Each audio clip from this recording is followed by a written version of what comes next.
क्या तुम लोगों ने कभी सोचा कि जब भी हमें छींक आती है तो हमारी आँख क्यों बंद होती है? इसका क्या लेना देना है? तो पहले तो ये समझो कि छींक आती क्यों है।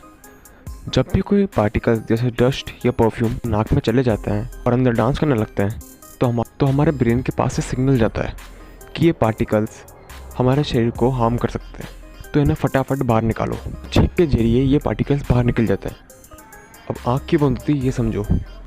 तो हमारी आँख इसलिए बंद होती है ताकि जो पार्टिकल्स बाहर निकले वो हमारी आँख में न चल जाए। और इसी वजह से छींक इतनी प्रेशर के साथ आती है कि सामने वाले की आँख में जाए, हमारी में ना आए।